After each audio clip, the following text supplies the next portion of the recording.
Bien, muchísimas gracias a la RAIA principalmente por permitirme estar aquí compartiendo este panel tan importante y tan prestigioso. Muchísimas gracias especial y específicamente al doctor Raúl Boscoff y al doctor Cima de Villa, que son los que me han permitido a mí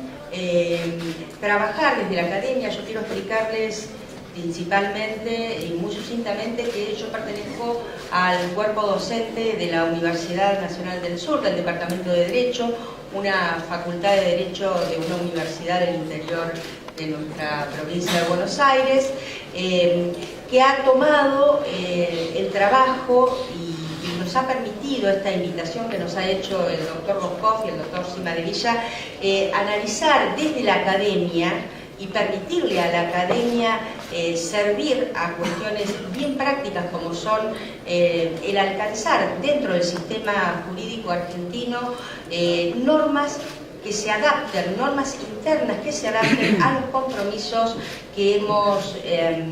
suscrito a nivel internacional. Yo escuchaba muy atentamente recién a los panelistas que me precedieron hablar de cuestiones como complejos respecto del juicio en ausencia, complejos que tenemos y que se tiene desde el derecho interno, también tal vez los procesalistas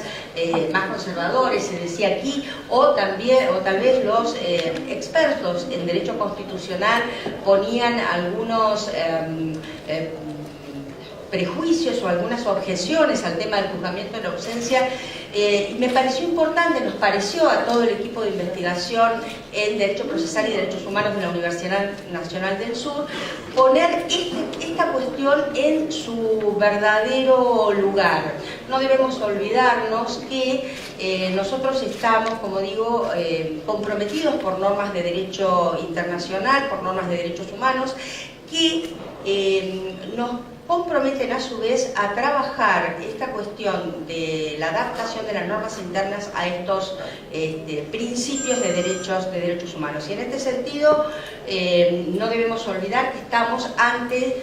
cuestiones o ante delitos de lesa humanidad. No debemos olvidarnos que los derechos humanos no pueden tener jerarquías, no son unos superiores a otros, y en este sentido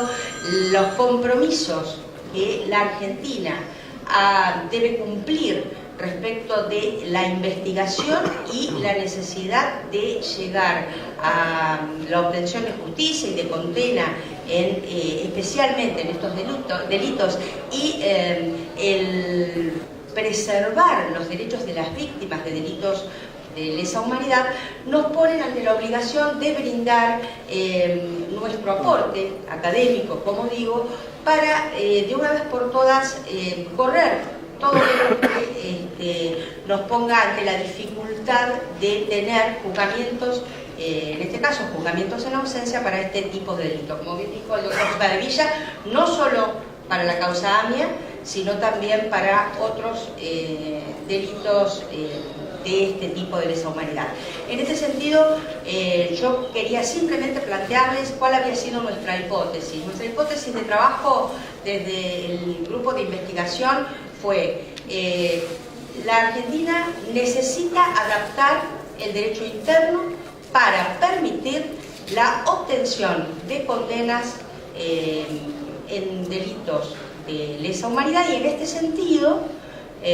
la admisión del juicio en ausencia es no solamente una posibilidad, sino también es una obligación para permitir que el Estado argentino cumpla con estos principios que se ha obligado a cumplir de obtener justicia, verdad y sanción en este tipo de delitos.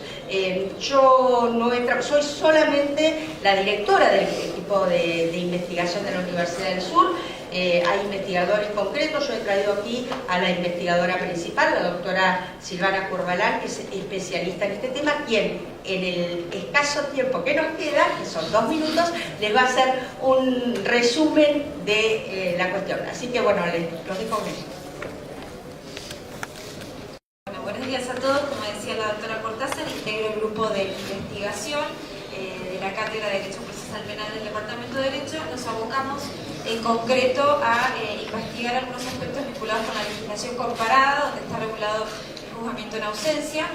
Pudimos advertir la existencia de dos sistemas que regulan el juicio en ausencia, aquellos que lo admiten en forma muy limitada en relación al tipo de delito o el tipo de pena en expectativa, y aquellos sistemas que lo admiten sin restricción alguna, como es el caso del sistema italiano y como también es el caso de la legislación en Puerto Rico, donde lo admite para delitos graves y para delitos no tan graves también.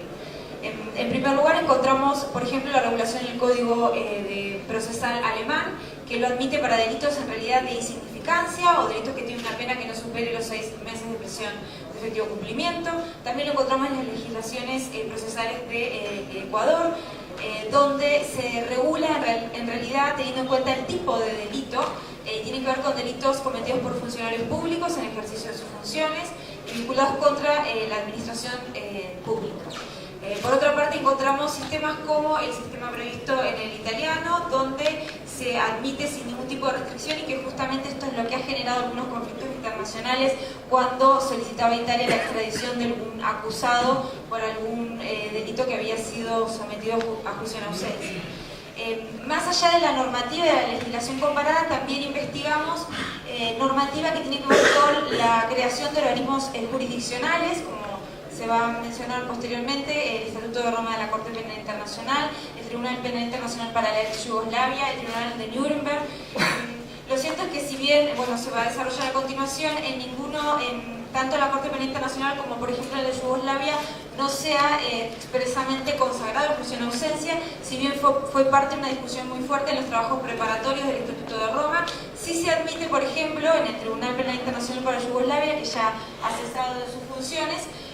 la posibilidad de realizar una audiencia de confirmación de cargos o de arresto en ausencia del imputado. Lo importante y lo coincidente en todas las legislaciones que encontramos es que en todos los casos donde se admite el juicio en ausencia se exige